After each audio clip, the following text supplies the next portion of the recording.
What's going on, everybody? This is Travis. We got Phillip back in the house again. What up, everybody? What up? And we are reviewing the action sci-fi disaster movie known as Twisters 2.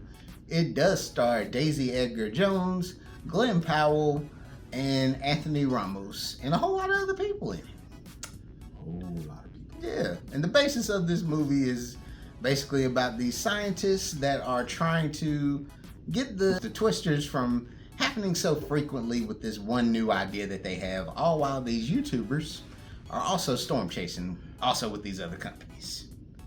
Phillip, go ahead, man.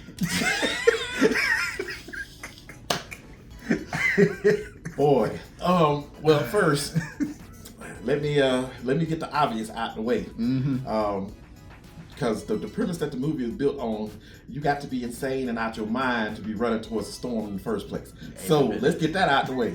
You know, that's just, you go into it already knowing these is people doing stuff that you shouldn't be doing. Right. And I don't know how many movies you got to see to warn you, leave Mother Nature alone. But here we go again. Now, I myself, I am what I call a disaster enthusiast. Yes. So I like disaster movies. I like to go in there. Yes, I like to see Mother Nature tear some stuff up.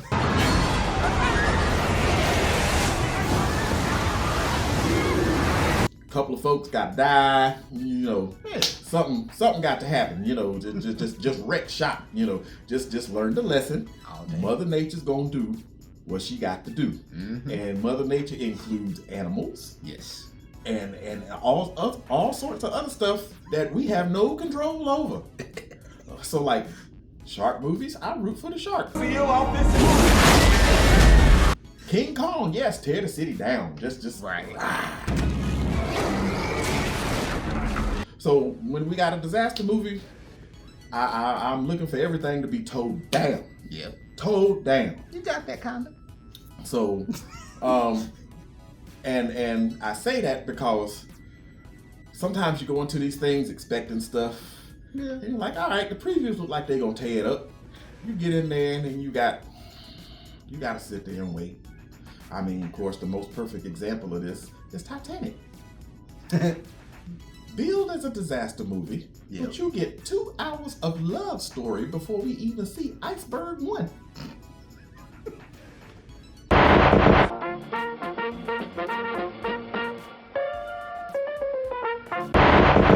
So, Twisters starts out, it actually started out all right. It did. You know, because you see these hard-headed folks Yep.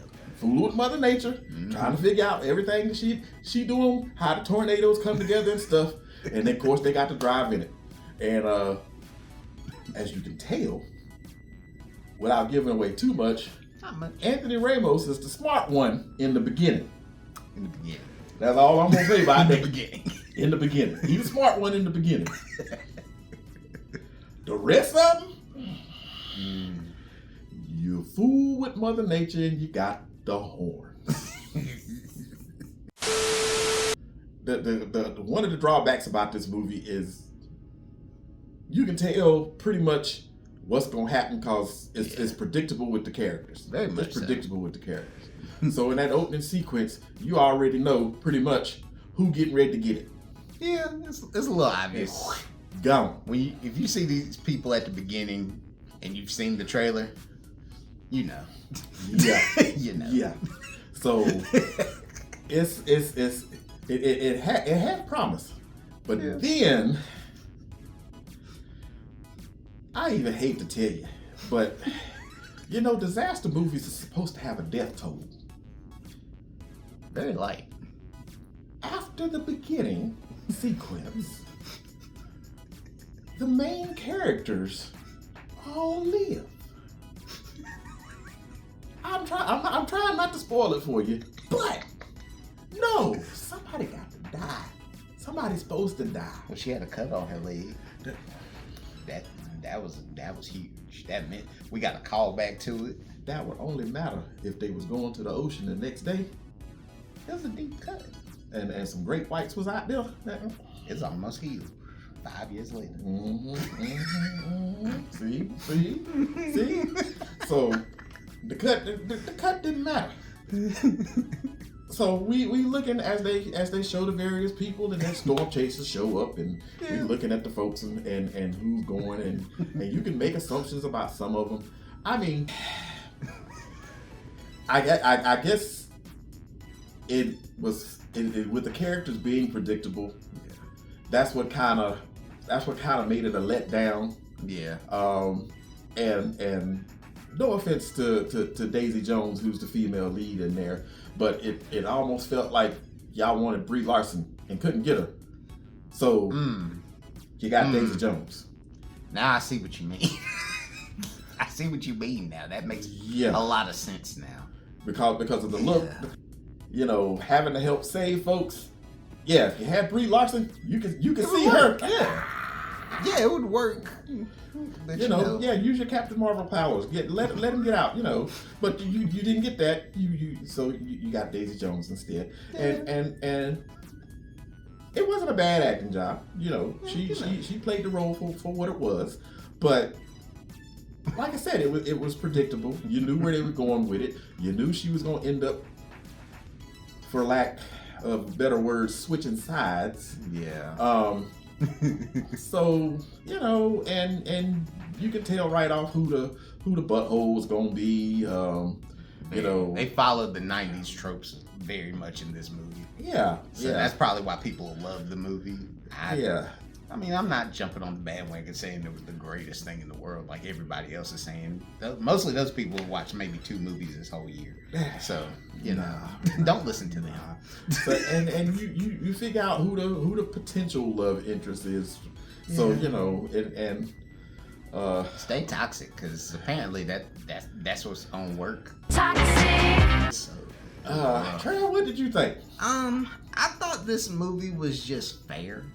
In all honesty, I can't say it's a great summer blockbuster. Like, there's so many blockbusters I would have put ahead of this. Like, Barbie was more interesting than this. Oppenheimer was more interesting with all that talking in it. Okay. Mission Impossible was better than this. I'll agree with that. I'll say Top Gun that came out, Maverick. That was more interesting than this. Okay. And it's just... I think the studios went into the mind frame of this is gonna make money. It's probably gonna make money just because of everybody that hadn't watched movies in so long. Oh, this is a sequel to Twisters. They're gonna go see this. It's nothing about the original movie you need to watch this one. And understand that because I am one who has never seen the original Twister movie in full. So I am not biased by the first one. Yeah. I can't even tell you if the first one is better than this one because I ain't seen it. I ain't seen it all. I've seen bits and pieces on TV. Hadn't seen the whole thing. It's about the same.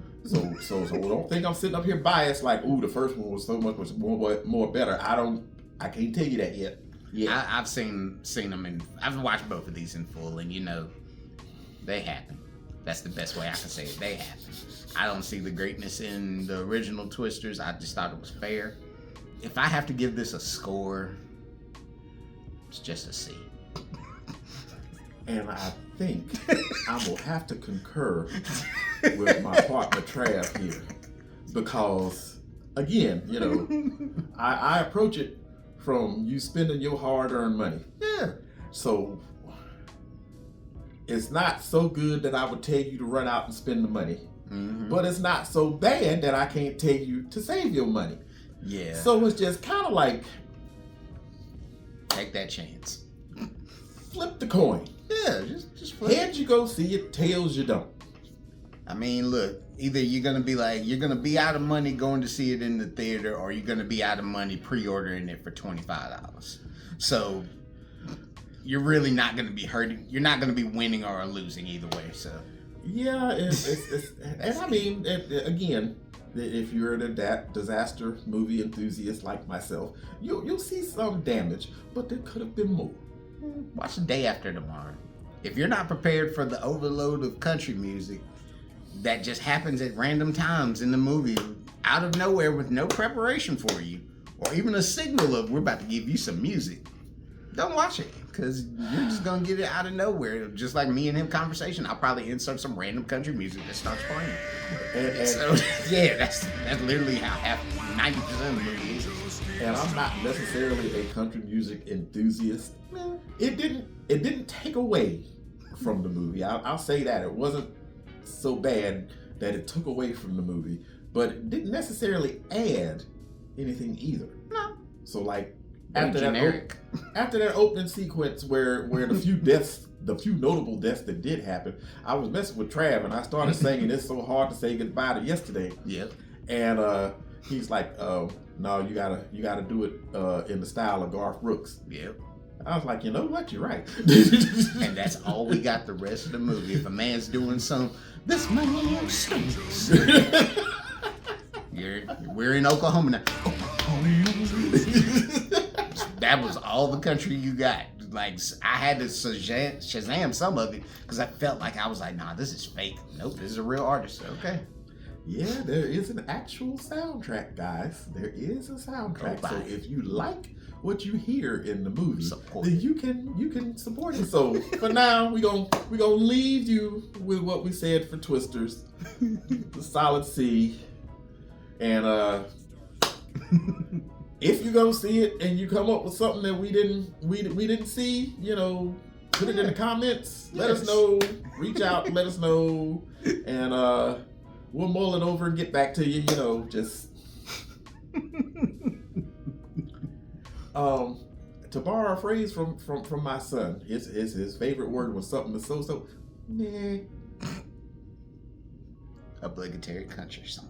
Catch y'all later.